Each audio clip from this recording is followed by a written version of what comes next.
जवाहर साथियों, झालावाड़ स्कूल हादसे के अंदर जिन बच्चों के हादसे में डेथ हो गई थी और कई बच्चे घायल थे, उसको लेकर सरकार ने दिखावा जरूर किया कि उनको हम उचित मुआवजा देंगे, उनको न्याय देंगे।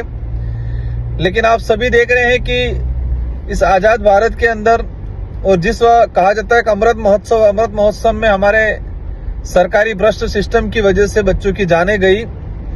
परिवारों की मांग के अनुरूप 3 अगस्त 2025 को हमने झालावाड़ में एक सभा और ज्ञापन रैली की थी। उस ज्ञापन में सरकार के समक्ष परिजनों और आयोजनकर्ताओं की जो मांग थी, उस अनुरूप हमने परिजनों को 1-1 करोड़ रुपया और परिजनों को उनके नाम जमीन अलॉटमेंट, उनको सरकारी नौकरी, घायलों को भी आर्थिक सहायता, उनको भी सरकारी या संविदा पे नौकरी, इस तरह से 6-7 मांगे रखी गई थी।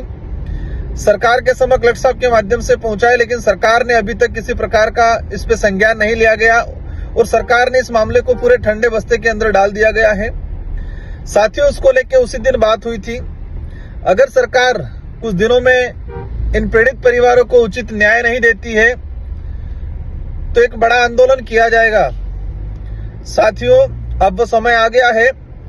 झालावाड़ की आम जनता की मांग है और पूरे राजस्थान की युवाओं की भी मांग है कि झालावाड़ घटना के अंदर सरकार जिस तरह से मौन होके पूरा मामला ठंडे बस्ते में डाल दिया गया, पीड़ित परिवारों को परेशान किया गया और इन पीड़ित परिवारों को जो न्याय नहीं मिला, उसकी न्याय की लड़ाई को लेके 6 सितंबर, आने वाली जो 6 सितंबर है, उस तारीख को दोबारा झालावाड़ जिले के अंदर महापड़ाव किया जाएगा और उस महापड़ाव में हम सभी जनप्रतिनिधि पहुंचेंगे। सरकार जब तक इस मामले को लेके परिवार को उचित न्याय नहीं देता है, तब तक हम पीछा छोड़ने वाले नहीं हैं, क्योंकि सरकार को लगता है कि नए नए मुद्दे आते हैं, उन मुद्दों में ये मांग जो थी वो दब जाएगी, लेकिन ऐसा नहीं होगा।